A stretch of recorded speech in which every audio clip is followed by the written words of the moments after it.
Hey everybody, welcome back to Bonsai Tortoise. Today, we're touring the greenhouse.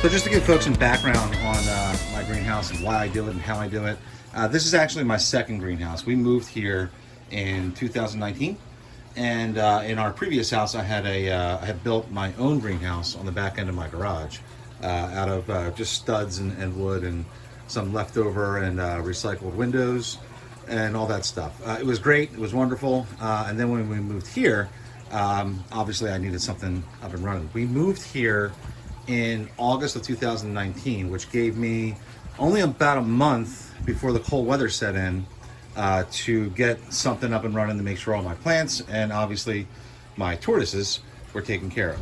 So given the fact that I had to kind of rush to build this, I think it worked out pretty well, but there are some things I would rather have done differently.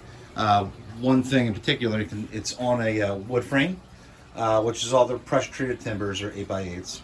I would rather have done it on a concrete or cinder block foundation, but I just didn't have the time to roll that together and all that stuff. Plus, I would have raised it up probably about another foot, so I would have had a little bit more head clearance. It is pretty tall. I mean, you know, I can still touch the ceiling, but it would have given me an opportunity to have a little bit taller trees in here. I could have lowered these benches a little bit and had taller trees on these benches so my buttonwoods wouldn't be touching the ceiling and all that stuff. But all in all, it works out well.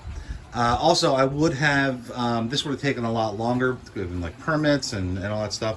I would have installed probably gas in here so I can heat it with gas as opposed to electricity, because it's just probably more efficient.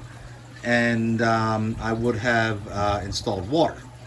Now I can still do both of them, but that would take longer, especially with gas with permits and all that stuff. The water situation is a problem in the winter. It's not a problem in the summer or right about this time of year, but it's a problem in the winter because, you know, the hose freezes up and I have to drag it in here. And plus, if I open up doors too much in the winter, I lose heat and all that stuff. So that's some stuff I would have done differently. I do have some ideas to fix those problems, but that'll be down the road.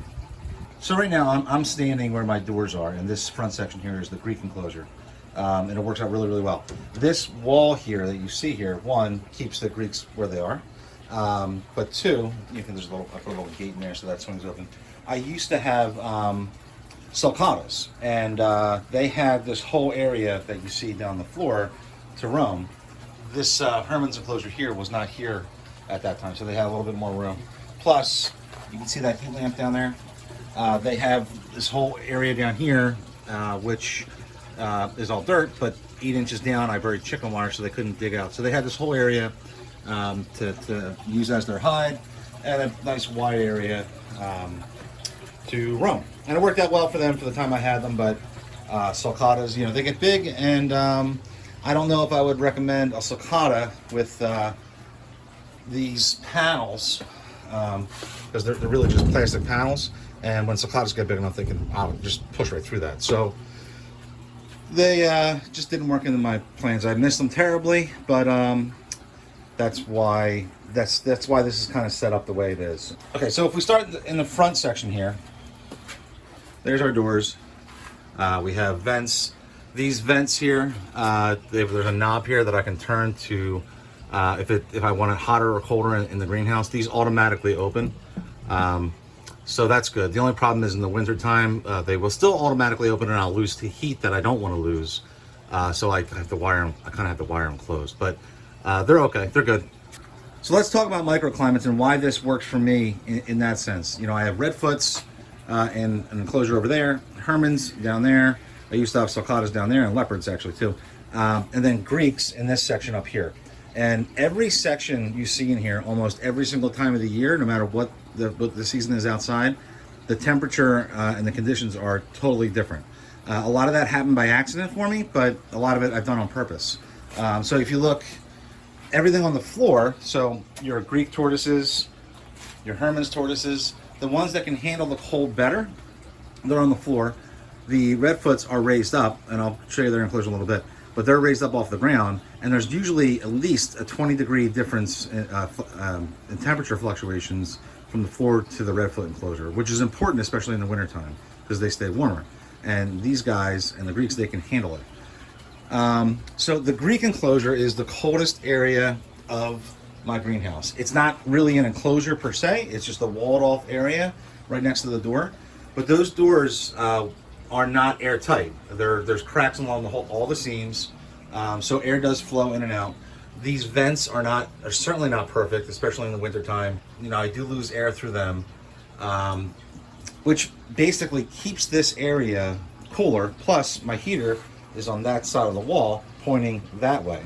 So the air isn't thrown that way. So this whole area, believe it or not, is a lot cooler in the wintertime, and when I don't see the Greeks for, 3 or 4 months, because they hibernate right in that box. The Greek enclosure itself, like I said, is just a walled off area, and they do perfectly fine. It's about 8 by, I think, 4.5, give or take, and that's their dirt area along that end there with a ceramic heat emitter where they lay and all that stuff.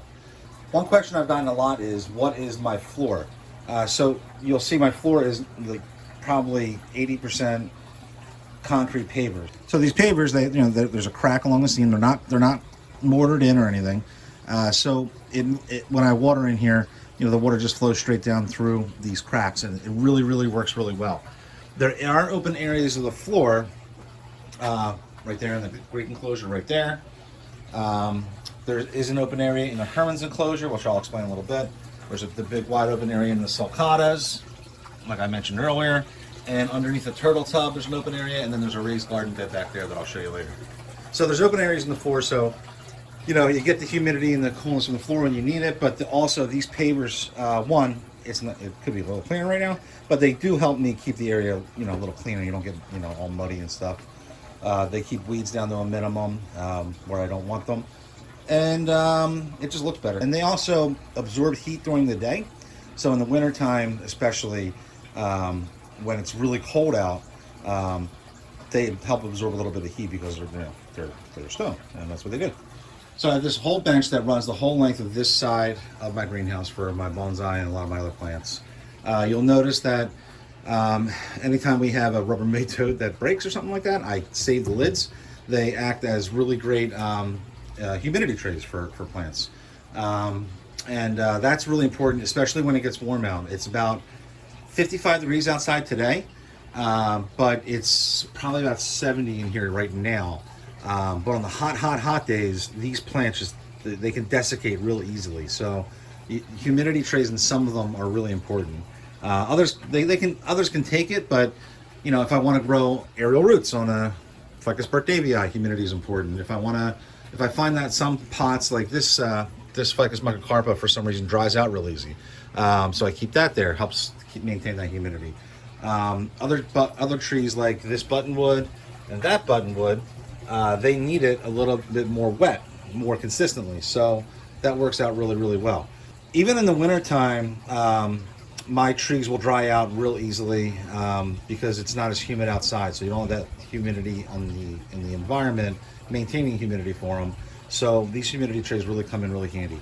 Plus, there's a couple heated seed mats that I have in here for certain plants, which work really well. The buttonwoods, they really can't take cooler or cold temperatures at all, in my experience at least. If anybody else has a different experience, please let me know, because I'd love to hear it. So I need to keep the buttonwoods on heated seed mats, so at least the pots stay warm-ish. They're not hot, they're warm a little bit, and the roots stay nice and happy.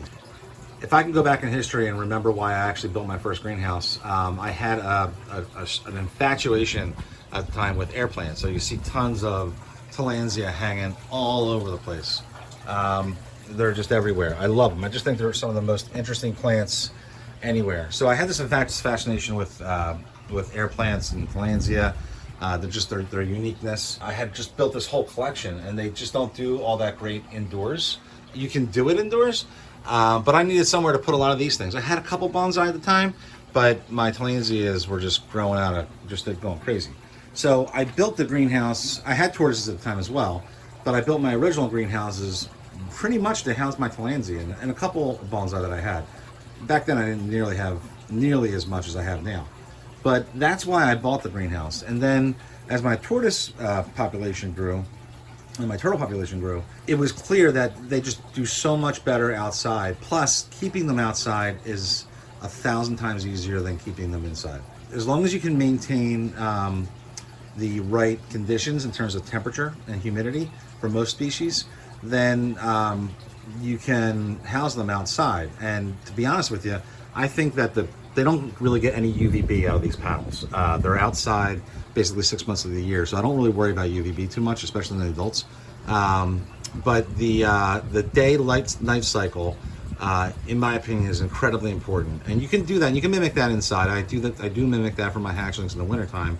But the real sunlight, you can't beat it. Even though they're not getting UVB out of here, just the daylight cycle in the wintertime, especially if you're hibernating testudos or anything else that hibernates, like those guys, then that daylight cycle is important.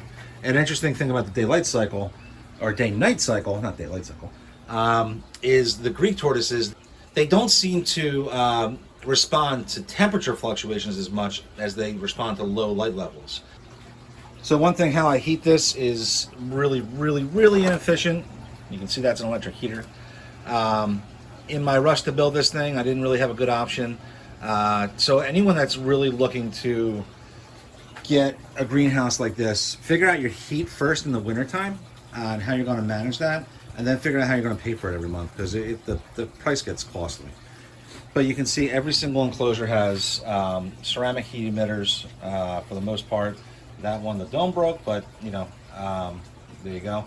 When it's this warm this time of year, I'll usually only have one on, so this one is off. It's been off for about a month.